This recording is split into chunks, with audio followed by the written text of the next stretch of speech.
Bonsoir. Sortez maintenant de votre quotidien. Évadez-vous. Imaginez-vous, l'espace d'un instant, une âme d'archéologue. Nous sommes en plein cœur du 19e siècle. On pourrait dire que vous êtes issu d'une famille d'aristocrates, promis à de hautes fonctions de par vos origines. Votre père est nommé directeur des douanes d'une commune importante de la Somme, Abbeville. Passionné de botanique, il y fonde même une société savante.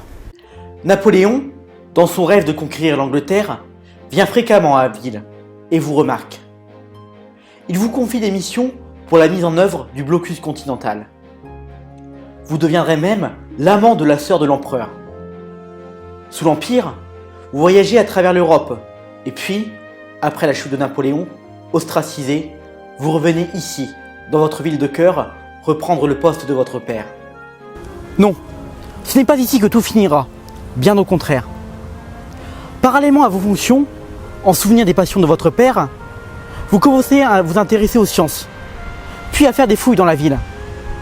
Vous allez révolutionner le monde en découvrant la préhistoire.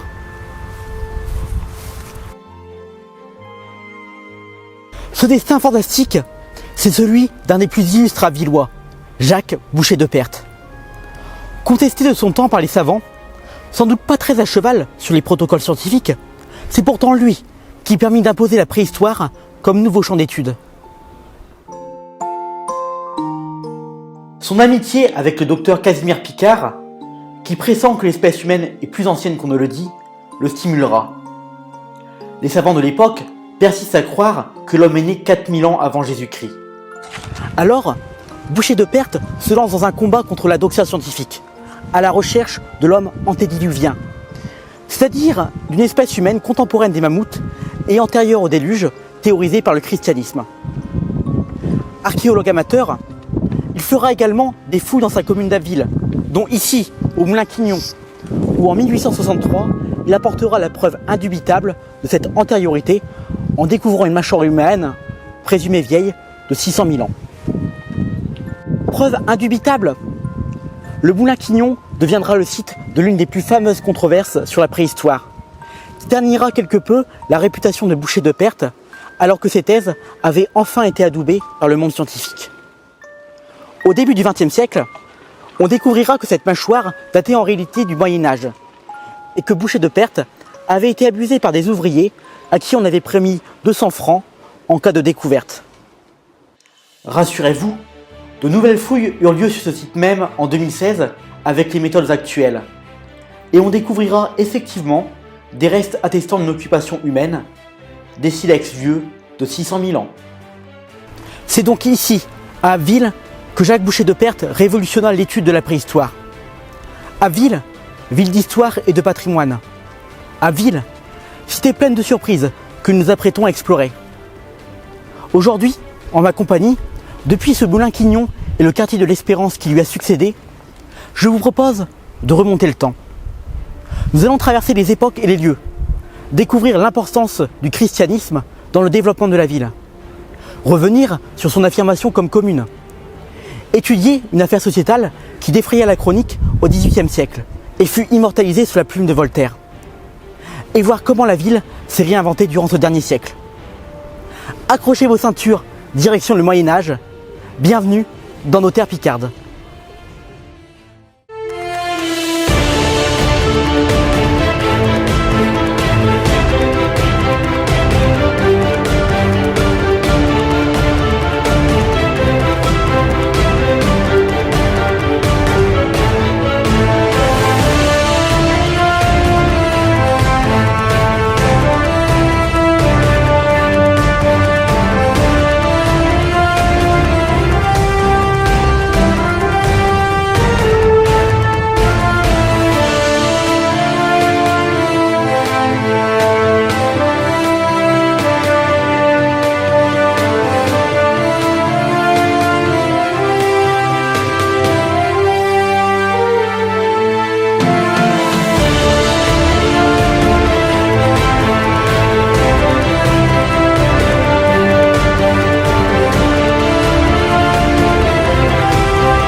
Abbeville ne s'est pas faite en un jour. Si la devise officieuse de la ville en fait la porte de la baie de Somme, imaginez-vous qu'à l'époque, le fleuve s'étendait bien plus en amont. Et cette zone était marécageuse. Si on constate malgré tout une présence humaine, elle n'est pas très importante. En fait, Abbeville trouve son origine dans l'implantation au IXe siècle d'une abbaye à 10 km d'ici, l'abbaye de Saint-Riquier. Ainsi, le territoire que possédait l'abbaye était vaste, comprenant notamment une petite île sur la Somme. Et comment nommait-on ce territoire rural de l'abbaye? Eh bien, si on traduit en latin, Abbatis Villa, Abbeville. Au Xe siècle, le nouveau roi de France Hugues Capet s'inquiète des raids normands sur son royaume. Alors, il rachète une partie du domaine de l'abbaye et le confie à son nouveau gendre Hugues, un peu moins capé, mais originaire de la région. Hugues fonde ainsi la maison du Ponthieu, qui fera de la ville sa capitale. La petite île de la Somme devient une place fortifiée. Abbeville est véritablement née.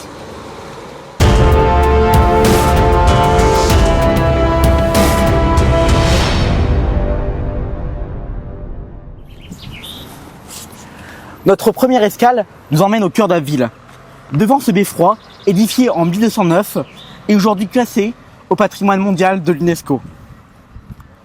Du haut de ses 33 mètres, ce monument en grès est tout simplement le symbole de l'autonomie de la ville dès le milieu du Moyen-Âge.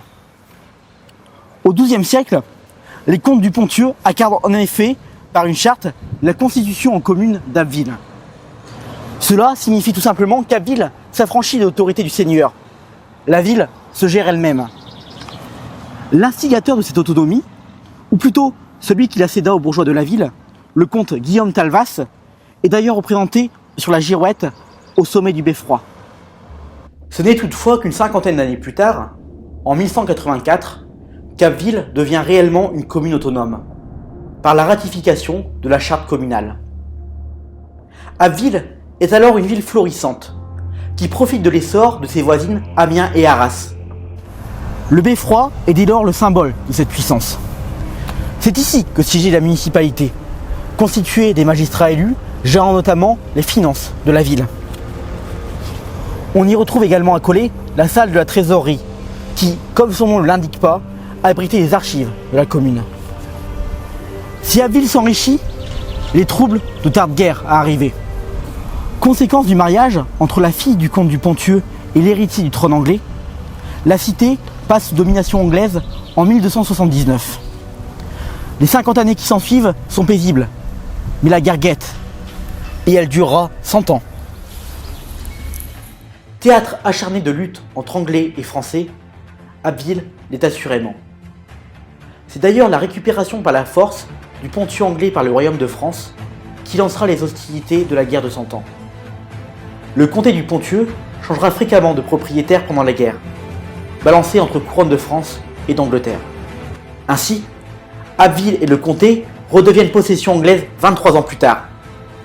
Mais les bourgeois de la ville entendent bien mener la vie dure aux nouveaux occupants. C'est un marin qui devient symbole de cette résilience. Si vous observez encore attentivement le beffroi, vous apercevrez un bas-relief un peu particulier. Il représente l'arrestation d'un marin avillois, Enguerrand Ringois, un marin qui refusa de prêter serment au roi d'Angleterre Édouard III, fraîchement débarqué dans le Ponthieu. Son histoire est singulière. Pour cet affront, le roi d'Angleterre le fera accroupir 11 semaines dans les geôles, avant de l'emmener outre-Manche et de le précipiter dans la mer depuis le château de Douvres. Ringois deviendra un martyr et un symbole de la résistance de la cité du Ponthieu. Le cœur des Avillois est fidèle et ne cessera de battre pour le royaume de France, quitte à mourir pour cette loyauté. Le roi de France Charles V, redevenu maître de la ville en 1369, autorisera ainsi Abbeville à orner son blason de fleurs de lys d'or, avec cette devise « Fidelis », fidèle. La guerre ne cesse pas pour autant. La ville redevient à nouveau anglaise, puis passe sous domination bourguignonne. Il faudra attendre 1477 et maintes tentatives françaises pour qu'Abbeville revienne définitivement dans le giron du royaume de France. Après 2 siècles d'instabilité, le calme revient enfin dans la capitale du Ponthieu. C'est ici que François Ier rencontre le cardinal Wolsey, représentant du roi d'Angleterre Henri VIII, pour des négociations qui vont aboutir à une alliance politique.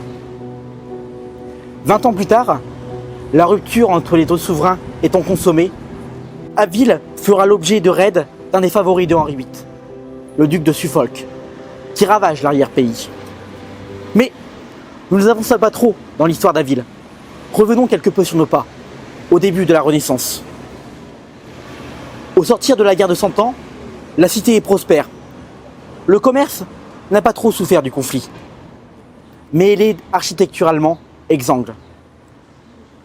Une période de construction s'annonce pour Abbeville. Suivez mes pas.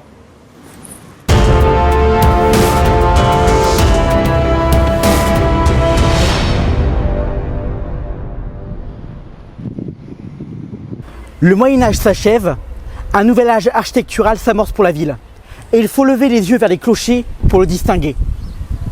Abbeville est en effet une ville intimement liée dans son histoire au christianisme. Souvenez-vous, la cité était à sa naissance le territoire d'une abbaye voisine, et son nom même renvoie à la religion. La capitale du Ponthieu fut également une ville majeure dans l'organisation de la première croisade vers Jérusalem.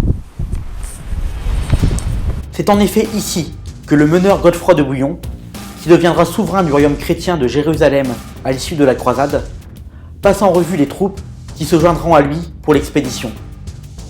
Le comte du Ponthieu d'alors, Guy Ier, élèvera sur le site du rassemblement l'église du Saint-Sépulcre. Mais c'est d'un autre édifice religieux emblématique d'Abbeville dont je veux vous parler. La Renaissance, et les quelques années la précédant, sont l'âge d'or de l'architecture religieuse à Abbeville. Des églises sont rebâties dans un style qui va marquer l'époque. On commence à l'entrevoir ici avec l'église Saint-Gilles, si finement taillée. Mais pour élever son regard, c'est dans le cœur de la ville qu'il faut se rendre. Nous sommes en 1488 et la construction du joyau de la ville est sur le point de débuter.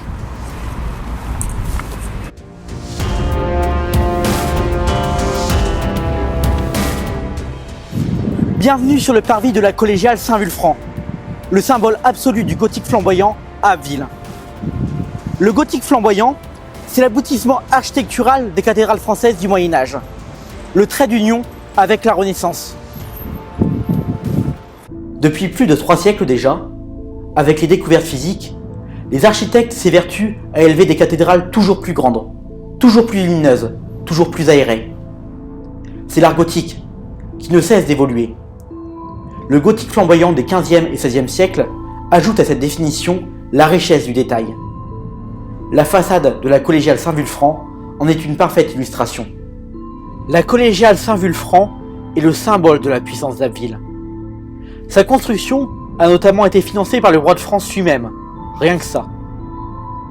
Quand on entre à l'intérieur, on est frappé par l'élévation de la nef, si aérée, les piliers s'effaçant presque pour renforcer cette élévation.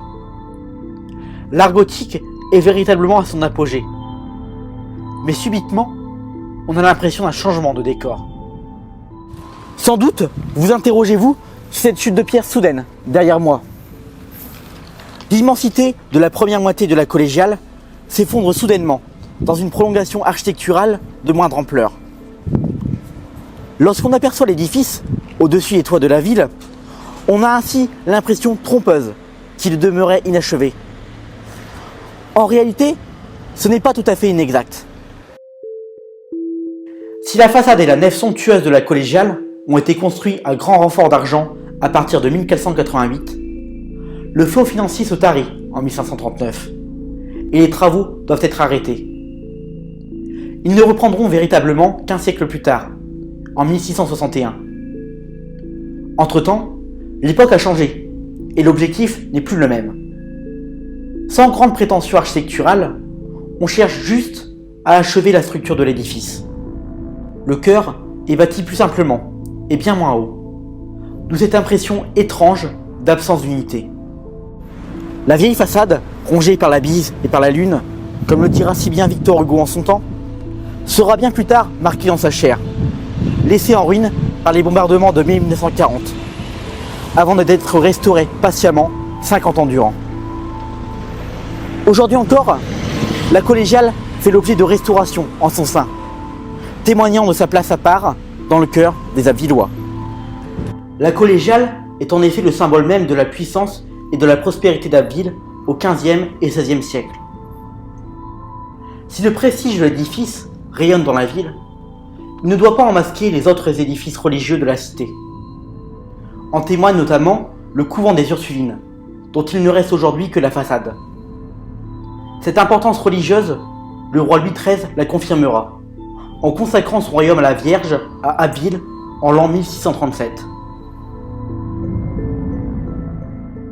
Son fils, Louis XIV, viendra lui aussi à Abbeville. Le roi Soleil, souvenez-vous, fut aussi le révocateur de l'édit de Nantes, qui garantissait la tolérance religieuse envers les protestants. Cette révocation provoquera de nouveaux troubles religieux dans une ville où les tensions entre catholiques et protestants étaient encore vivaces.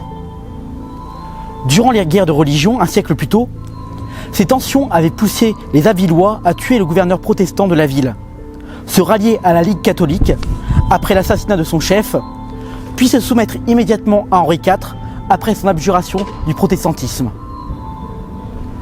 Nous l'avons vu, et vous l'aurez compris, Abbeville est une cité profondément ancrée dans le catholicisme.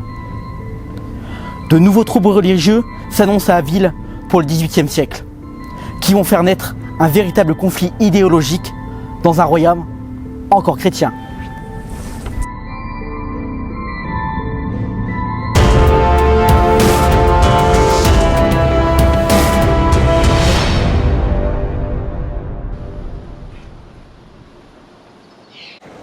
L'importance du religieux dans les affaires politiques, voire judiciaires, va en effet davantage se matérialiser en plein XVIIIe siècle dans une affaire restée célèbre.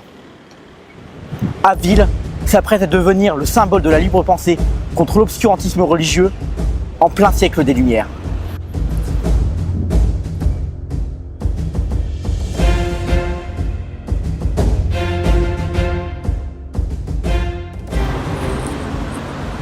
Nous sommes ici devant un monument emblématique de la ville, et plus encore de la laïcité tout entière. En 1907, 2 ans après la séparation de l'Église et de l'État en France, est élevée ici cette stèle, devant plus de 15 000 manifestants. Mais pourquoi tous ces gens se sont-ils rués ici, à Abbeville, pour célébrer la laïcité? Pour comprendre cet événement, il faut revenir au point de départ de cette histoire, en plein cœur du XVIIIe siècle. 9 août 1765. Les habitants d'Abbeville sont en émoi. On a retrouvé le crucifix du Pont-Neuf, symbole religieux d'importance, complètement brisé, les jambes cassées. L'affaire fait grand bruit dans la ville. L'émotion passée, on se met inévitablement en quête d'un coupable. Un mois plus tard seulement, on identifie 3 hommes au comportement licencieux qui auraient pu avoir commis le crime. On les accuse par exemple d'uriner dans les cimetières et d'autres blasphèmes. Le groupe est composé de fils de hauts notables abvillois. Et devant l'ampleur de l'affaire, les parents organisent leur fuite à l'étranger. Parmi ces nobles fuyant la justice figure le profanateur du crucifix, Gaillard d'Étalonde. Ne demeurent à Abbeville que 2 membres du groupe. Un jeune de 15 ans et un certain François-Jean Lefebvre, chevalier de la Barre. Le chevalier de la Barre, un jeune noble, a grandi ici, dans l'abbaye de Huillancourt, en plein cœur d'Abbeville. Il est en effet recueilli à l'âge de 5 ans par sa tante, Madame Feydeau, qui n'est autre que l'abbesse de Huillancourt justement. Contrairement à ses amis, lui n'a pas fui à l'étranger, car il est confiant dans la justice du roi, qui la quittera à coup sûr. Et puis, dans sa famille, on a le bras long. Madame Feydeau a pour cousin le président d'un des plus puissants organes juridiques du royaume, le puissant Parlement de Paris. Rien que ça. On pourrait penser le chevalier de la Barre sauvé par l'influence de sa tante. Mais c'est pourtant elle qui va indirectement précipiter sa perte. Quelques années plus tôt, l'abbesse de Willencourt a eu le malheur, pour la barre, d'éconduire le lieutenant du tribunal de Belleval. Celui-ci va lui faire payer tragiquement cet affront passé en accélérant la procédure judiciaire contre son neveu, alors que le Parlement de Paris est occupé par d'autres affaires. Le procès du chevalier de la Barre s'ouvre le 27 février 1766 au présidial d'Abbeville. Le tribunal cherche à le condamner, en sachant pertinemment qu'il n'est pas coupable de la profanation du crucifix, pour laquelle sera d'ailleurs condamné le vrai coupable en fuite. En ce siècle des Lumières, alors que bien des philosophes s'élèvent contre le pouvoir absolu et l'injuste justice, tous les moyens sont bons pour faire taire ce courant de liberté. On retrouve dans les affaires du jeune chevalier de la Barre, âgé de seulement 19 ans, un ouvrage considéré comme scandaleux pour cette société conservatrice. Son auteur, Voltaire, philosophe des Lumières qui lutte de toutes ses forces contre les parodies de justice dans le royaume de France. Ironiquement, c'est son dictionnaire philosophique découvert chez l'accusé qui accablera davantage le jeune homme. Je cite l'arrêt de jugement. La Barre est accusée d'avoir rendu le respect à des livres infâmes, au nombre desquels se trouvait le dictionnaire philosophique du sieur Voltaire. Mais plus que tout, l'accusation trouvera le prétexte décisif pour faire condamner la Barre. Les témoins de processions religieuses affirmeront avoir vu le chevalier refuser de se découvrir sur leur passage. Aux yeux du présidial d'Abbeville, ce dernier élément scelle définitivement le destin du chevalier de la Barre. Ce sera la mort. Oui, mais aux yeux du condamné et de sa tante, rien n'est encore joué. Le président du Parlement de Paris, organe chargé de la confirmation de cette condamnation, sauvera ce membre de la famille de cette mauvaise passe, au vu de l'absurdité du jugement. La Barre est en effet condamné à être torturé, à avoir la langue tranchée, avant d'être décapité, puis le corps brûlé. Un sort que tous jugent improbable par son extrême barbarie, alors que le blasphème n'est plus passible de mort. Et pourtant, le Parlement de Paris approuvera le jugement à 15 voix contre 10. Le salut ne viendra pas non plus d'au-dessus, le roi Louis XV refusant de gracier le chevalier. Le 1er juillet, la Barre s'avance sur le parvis de la collégiale Saint-Vulfranc. Devant son courage, on abandonne l'idée de lui trancher la langue. C'est ici, à 19 ans, que se termine sa vie. Son corps sera brûlé avec un ouvrage du dictionnaire philosophique de Voltaire. Voltaire, choqué d'apprendre cette affaire, usera de sa plume pour réhabiliter le chevalier et s'indigner des motivations de ses bourreaux. Le philosophe dédiera au chevalier un passage de son dictionnaire philosophique en 1769, sous l'entrée « Torture ».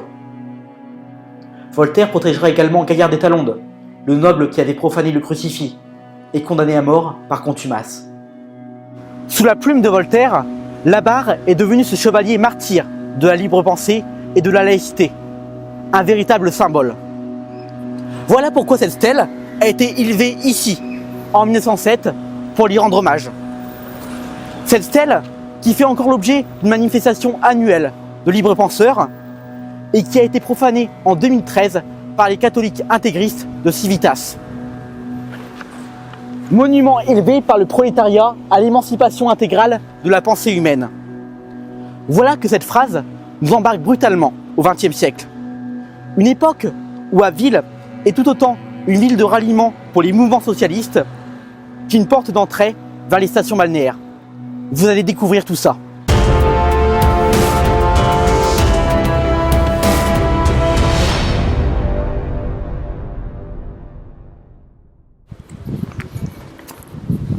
Quand on parle de porte d'entrée d'une ville, on ne peut s'empêcher de penser à sa gare. Celle d'Abbeville est véritablement exceptionnelle et témoigne de la place de la ville à partir du Second Empire. Inauguré en 1862, le bâtiment voyageur est construit dans un style balnéaire qui fait écho à la proche côte Picarde et aux splendides façades balnéaires de Mers-les-Bains notamment. Son ossature en bois en fait par ailleurs l'avant-dernière gare de France construite en bois avant la station TGV de Meuse en 2007. Dans la continuité de la construction de la gare, l'arrivée de la Belle Époque voit Abbeville se transformer dans une relative insouciance. La vie et le bien-être des Avillois deviennent primordiaux, et cela s'en ressent dans l'architecture de la ville. Le parc d'Hémonville, dont l'hôtel central fut bâti par l'architecte du Louvre de Napoléon III, Le Fuel, devient ainsi jardin public. Dans un esprit hygiéniste, la caisse d'épargne d'Abbeville fait également bâtir des bains-douches pour les habitants. Témoin ultime de cette belle époque, et je ne veux pas parler de la fête foraine, nous voici dorénavant devant le théâtre d'Abbeville.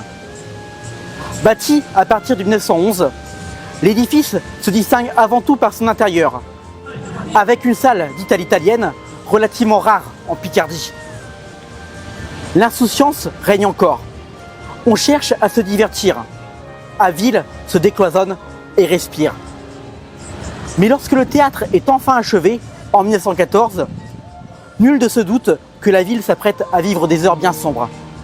Car déjà, la Première Guerre mondiale engloutit la belle époque.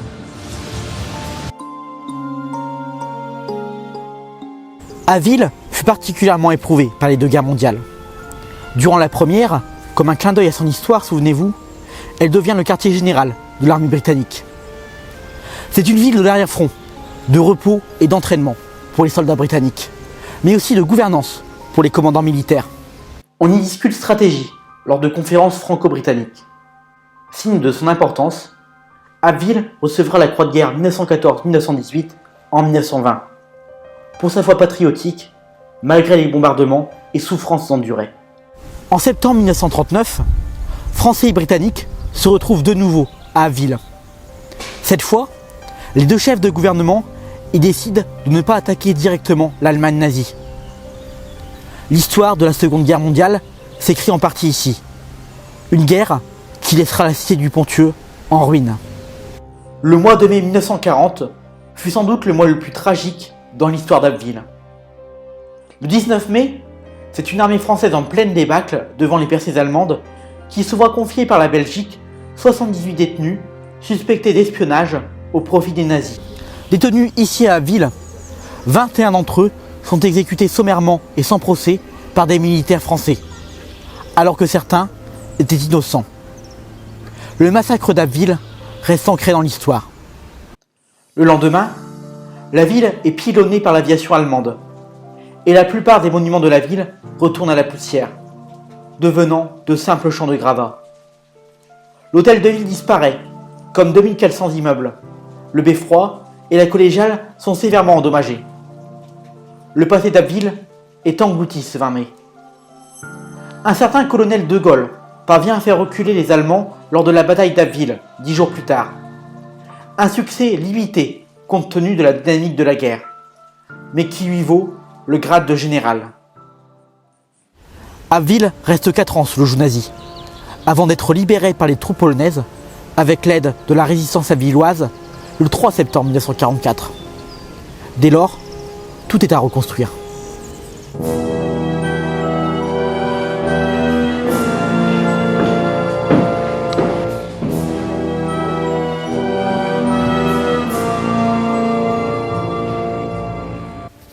On lance un grand programme de rénovation urbanistique, déjà conçu sous l'occupation par l'architecte Jacques Grébert, notamment responsable de l'aménagement d'Ottawa.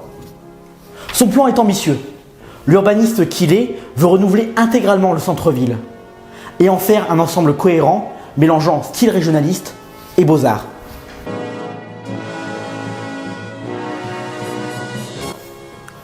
La maquette du plan Grébert, exposée aujourd'hui au Carmel d'Abbeville, montre cette ambition, qui fut soutenue politiquement dans un premier temps. Il faut dire que le maire de l'époque soutient le projet. Max Jeune est l'homme fort d'Abbeville. Devenu maire en 1947, il restera à ce poste pendant 42 ans, en étant notamment ministre, député, sénateur et président du Conseil général de la Somme. Le puissant maire d'Abbeville invita ainsi le président Vincent Auriol à poser la première pierre de la reconstruction, le 8 mai 1948.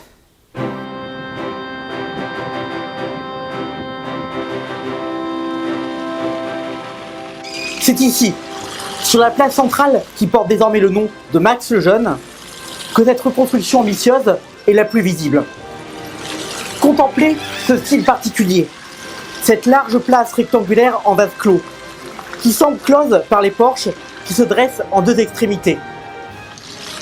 En fait, l'aménagement de la place résulte plutôt des plans d'un autre urbaniste, Clément Tambutet, qui, sur décision gouvernementale, remplace Grébert en 1951, jugé trop ambitieux pour des projets trop onéreux. Le symbole de cette seconde reconstruction de la ville, la première ayant suivi la Grande Guerre, est bien entendu la construction de l'hôtel de ville, ou plutôt palais communal pour Max Lejeune. Conçu dans un style résolument régionaliste par Grébert, remanié par son successeur Clément Tambutet avant que Grébert le ne termine, il est finalement inauguré en 1960. Son beffroi moderne, doté de cloches par ailleurs, fait écho à celui de 1909, comme pour boucler la boucle d'une histoire qui ne cesse de s'écrire.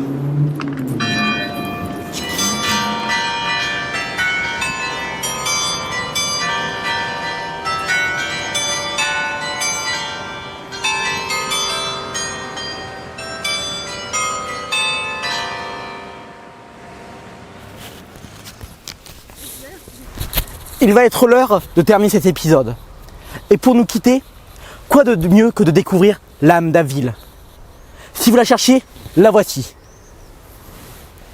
S'intéresser à l'édifice qui se trouve devant moi, c'est en effet résumer le destin émaillé de drames et de résurrection d'une ville tout entière. En plein cœur d'Abbeville, l'ancien Carmel est un véritable symbole. Cette qualification de Carmel signifie que ce bâtiment était un monastère de carmélites, un ordre religieux catholique reposant sur le contemplatif et une vie cloîtrée pour les monastiques. Ce Carmel fut fondé ailleurs dans la ville en 1636 par des religieuses venues d'Amiens, et son destin dans les siècles suivants fut on ne peut plus mouvementé. Avec la Révolution, l'ordre est contraint de déserter les lieux, le bâtiment en grande partie détruit, et les rares restes subsistants devenant un lieu de justice. Les carmélites retrouvent leur droit de culte en 1802 grâce au concordat conclu entre Napoléon et les papes, mais pas leur monastère, qui subira les ultimes soubresauts de l'histoire en 1940, détruit par les bombardements. C'est finalement ici, en 1821, que les religieuses s'installent. Elles y resteront jusqu'en 1998. Aujourd'hui, le bâtiment n'est autre que la maison du patrimoine d'Abbeville. J'en profite pour remercier au nom de toute l'équipe de Notaire Picarde les personnes qui font vivre le pôle patrimoine d'Abbeville et qui nous ont apporté une aide précieuse pour la réalisation de ce numéro. Merci encore du fond du cœur. Le Carmel est d'ailleurs au cœur d'un nouveau projet mené par ce pôle, puisqu'il doit accueillir un centre d'interprétation sur l'architecture et le patrimoine d'Abbeville, dans le cadre de la candidature de la ville au label de pays d'art et d'histoire. Ce serait amplement mérité au vu de la richesse patrimoniale et architecturale de la ville. Et quoi de mieux qu'un monastère pour représenter la richesse patrimoniale d'une ville intimement liée à la religion? Nous l'avons vu, Abbeville, c'est une ville fondée grâce à la proximité d'une abbaye. La cité qui vit le rassemblement des barons autour de Godefroy de Bouillon en partance pour la première croisade. C'est cette ville symbole dans l'établissement d'un courant laïque luttant contre l'obscurantisme religieux, avec l'éclatement de l'affaire Labarre dans ses rues au XVIIIe siècle. C'est la cité qui vit un homme, Jacques Boucher de Perthes, se dresser contre la doxa religieuse et scientifique sur l'antériorité de l'homme. Et c'est la ville qui, aujourd'hui, attend votre visite. Merci infiniment d'avoir regardé nos terres picardes. À bientôt pour une nouvelle destination. Bonsoir.